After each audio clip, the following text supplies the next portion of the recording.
Komið þið sælir. Í þessu þætti ætla ég að sýna alveg gríðarlega stórt jökulhlaup sem var tekið upp á Grænlandi ekki fyrir svo löngu síðan. En myndirnar þykja alveg einstaklega skýrar og flottar og jökulhlaupið sennilega eitt af stærsta sem hefur náðst á filmu í þessum gæðum sem við sýnum á eftir. Nú, ég kíkti á dögunum á Kexhótel þar sem að Apple umboðið að sýna, eða verslunin Epli, var að sýna alls konar nýjungar varðandi hljóð og annað slíkt.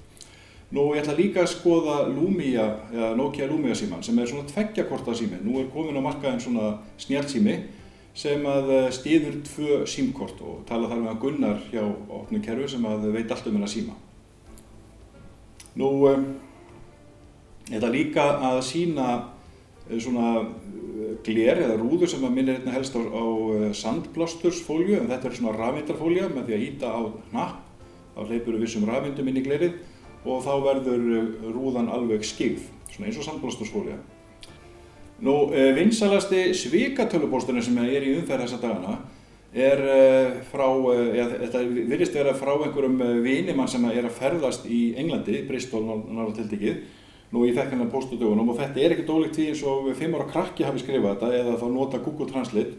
Ef þið að fá pósta sem þið að sníkja peninga og þetta illa skrifað, þá þið náttúrulega ekkert að svara þessu. En ástæðan fyrir að menn að senda þetta vegna þess að það alltaf einhverjir sem að svara þessu og að gefa bankareikninga. Nú, þessi nú ekki betur skrifað en þetta lýsir sig svona. Ég vona að þetta nær fyrir tíma. Ég gerði ferð til Bristol, Bretland og meðan dvöl mínar stóð, skjöl mín stolið ásamt alþjóðlegu vegabréf mitt, kreditkort mitt og var í pókanum mínum. Þetta rosalega illa þýtt og illa skrifað.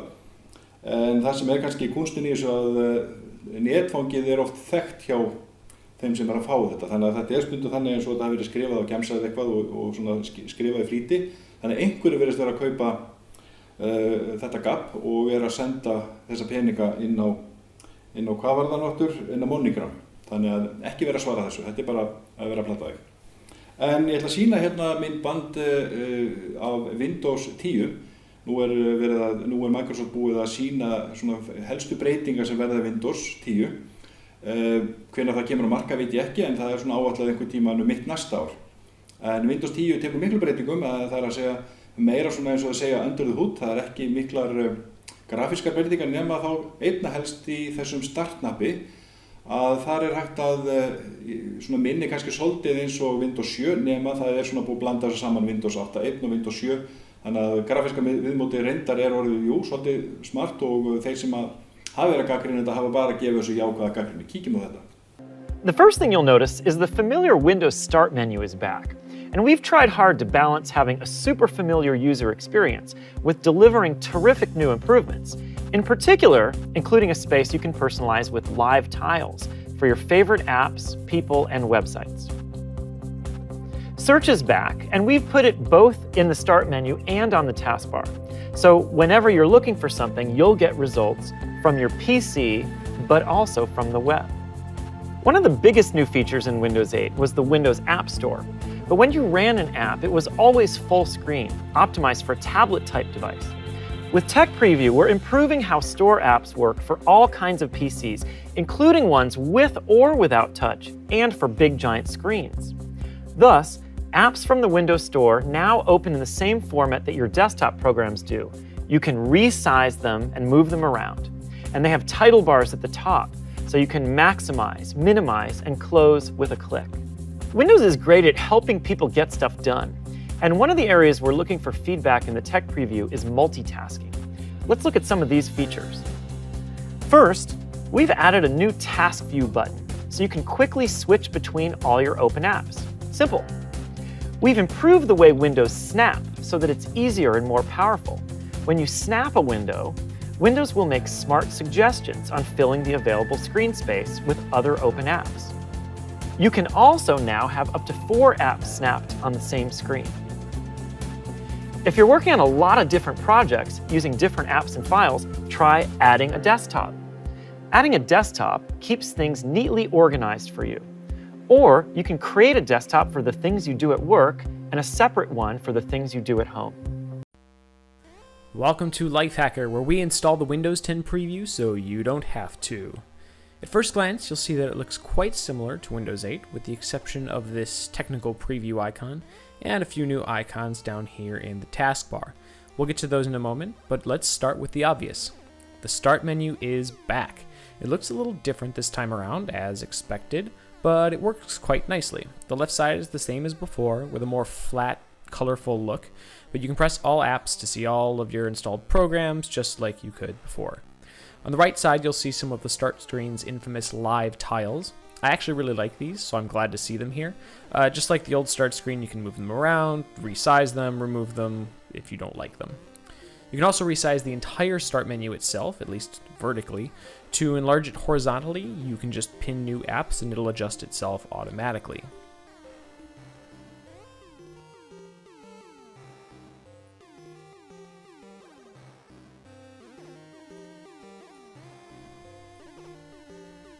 The Start menu also has search, just like it always did, though this time it includes web searches along with its results, so you can see those here. And if you search for a specific site like Lifehacker, it'll give you a shortcut to go straight there. By default, it uses Internet Explorer, but if you install another browser like Firefox, it'll use whatever you've set as the default. Now you'll notice some minor changes to the way windows look in Windows 10, namely they don't have the borders around the edges. You can still resize them as normal, but everything looks a little bit cleaner. You'll also notice that the File Explorer's icon looks a little different, and if you open it up, you'll see a few cosmetic changes inside as well. Mostly the icons for things like desktop, hard drives, and home group, things like that have a flatter look, though not all of the icons have changed just yet. If you open up an app formerly known as Metro, like the Windows Store, it'll start maximized, though you can resize it, move it around, and use it just like any other window, which is different than Windows 8. You can also snap them to the edges, and in the empty space, you'll get an overview of other open windows, which is kind of cool.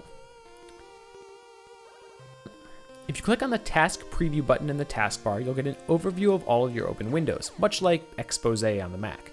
There are no fancy animations or anything happening, but it's possible they just haven't been put together yet. You can also add multiple desktops to keep your workspace from getting too cluttered. You'll even get a little indicator of which apps are open on another virtual desktop, so you don't lose anything. Næst ætla ég að heimsækja þá í Íspan, en þeir eru með í versluninni sinni til sýnis svona rafeindarfólíu eða rafeindargler, þar sem hægt að skyggja gler á ofboðslega skömmum tíma, það að segja bara á sekúndubrotti með því að nota einhvers konar rafeindir. Ég talaði með Óla Ragnar sem að þekkir eiginlega þetta eiginlega best af öllum þarna hjá Íspan. Þetta virkar eiginlega þannig að þetta í sjálfu sér tvö samlín gler, filma á milli með konum búnaði sem að getur breytt útliti glersins sem að segja svo að sé sandblásið eða útlitið þannig eða bara klært sem sést í gegnum. Já.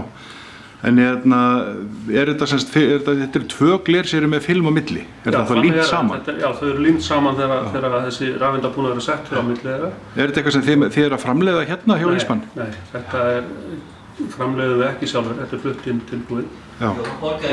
Og getur nýst faktist við margar mismunandi aðstæður. Fundarherbergi eins og þú nefndir áðan. En hvað með að nota þetta sem gler bara í húsi að þú vilt draga fyrir vilt ekki vera með rimlagardínur eða svoleiðis? Það er mögulegt, það er hægt þannig. Þannig að þú getur notað til nánast hvaða aðstæða sem er? Já, en leið og náttúrulega dregur fyrir þá sér ekkert út og ekki heldur inn. En það góða við er að það er samt birtuflæði gegnum glerið eftir að þú dekkir það eða setur þess áferða, þá er samt nánast sama birtuflæði gegnum það, þannig að það skyggir ekki upp á byrt að gera. Nei. Er þetta þá svona eins og maður þekkjur og skiltagerðir, bara eins og sandblástusfóli sem að... Þetta lítur faktist þannig út. Ég get sýnt þér sýnisvotna af þessu. Já, við erum með sýnisvotna, þannig að það er sjálfsagt að gera það. En þetta lítur svolítið út eins og bara sandblásið gler, þangað til að þú kveikir á búnaðinum og þá er það eins og glært. Já, þú ert með þetta hérna, við skulum sjá hvernig þetta virkar hérna hjá þér. Það er svo skemmtilega. Nú er þetta skýrt. Og þú ýtir á þennan takka hérna. Já. Og þá er það komið. Já, gerir svona. Eitt handtak og þú ert komið með ýmist sandblásið eða glært. Og ég er hægt að hafa, hvað eru stóru fletir? Það er bara val. Þú getur haft þetta eins stórt og vilt í raun og veru. Eins stóra glugga og það hverju sinni. Já. Heilu veggirnir jáfnvel. Þetta oft þannig að það eru kannski hurðir, við höfum dæmið það að hurðir til dæmis fyrir salerni, þegar þú lokar eða læsir hurðinni þá verður það eins og sandblási, en þegar þú opnar hana þá verður það glært, sturtuklefar og fleira. En hvað með svona viðhald, þetta á þetta til með að bila eitthvað, komin einhver reynsla á þennan búnað? Þetta búið að vera á markanum í þó nokkur ár og hefur reynst mjög vel. Það hefur ekki borið á bilunum á rafeindabúnaðinum, ekki mér vitanlega. Varðandi gleri þá eru báðar hliðar utan og innan bara gler, þannig að það bara hefðbundið viðhald með hvað var það hreinsun og annað. Það bara nákvæmlega eins og hver önnur rúða. Þannig að það ekkert flókið í sjálfu sig. En segðu mér ég sé hjá okkur að þið eru svolítið að vinna með svona díóðuljós. Já. Í speglum, mér langar svolítið að skoða það hjá þér. Hvað Já, við erum með sínusofna svoleiðis, ef þú vilt kíkja með okkur. Erum við til dæmis með spegla sem við erum með díóðulýsing á bakvið. Þá þetta gert þannig að við sandblásum í baklið spegilsins til þess að ná að lýsa í gegnum hann. Og í þessu tilviki sem hér, þá höfum við gert texta. Þarna mynd og texti í öðrum spegli. Og í báðum þessum tilvikum erum við með litadíóður á bakvið, þannig að það möguleika að breyta litum. Og það gert bara, maður hefur séð þetta svo sem með fjarstýring og mannaslit, það? Hérna þetta bara slökka á þessu. Já. Kveikja aftur á þessum sama lit. Þetta bara raunverulega rofarnir sem að stjórna þess og getur látið að breyta litum eins og þú vilt, eða valið þann lit sem þú vilt. En hvað með þessum maður hefur séð svona ljósadíóður í dag sem eru þá með fjarstýringum? Já, það er líka þetta, já, það er bara sérstaklega búnaður sem að bætist við, Þannig að þú getur stjórnað birtunni og litnum? Algjörlega, já. Og það er alltaf að aukast þessi möguleika. Bæði eru rofarnir orðnir betri og tæknilegri heldur en þegar við settum þetta upp fyrir svolítið síðan. Og það er með stillanlegan dimmer og litastilli og hvaðina. Þú getur líka verið með fjarstýringu. Það er meira sér þannig að þú getur tengt þetta við símaðinn og verið búinn að kveikja rómantískt ljós á baðinu og hann kemur heim, eða hvað sem sko. Þannig að það er allir möguleikar í þessu til. En hvað með eins og Hollywood-speglinn, hann líka díóðu? Þetta líka díóður. Þetta svona sem hugsað meira kannski bæði sem útlitslega séð, sem skraut og svo sem svona við getum kallað vinnuljós fyrir þá sem eru að snyrta sig eða raka eða hvað sem og þar sama, hérna erum við með til dæmis þessi með dimmer getur haft þetta svona og eins haft það þá mjög bjart ef það stendur til að raka sig eða snyrta þannig að þetta allt mismunandi möguleikar í boði þessu. En þegar við vorum að tala um rafeindaskikkinguna áðan að þetta að vera með svoleiðis í speglum líka þannig að þú vilt ekki sjá spegilmyndina, þetta að íta og taka og láta hana hverfa? Nei, það hefur nú ekki mér vitanlega til sko, en eflaust það eitthvað sem menn að skoða en tilgangurinn með speglum nú oftast að sjá eitthvað í þeim þannig að það er kannski, ég veit ekki hvað þetta að segja það. Við erum ekki með slíkt allavega. Ég ætla að hleypa að auglýsingum og strax eftir auglýsingar og þá ætla ég að tala við Gunnar hjá Opni Kerfum. Hann ætlar að segja mér svolítið frá 2 korta Nokia Lumia símanum.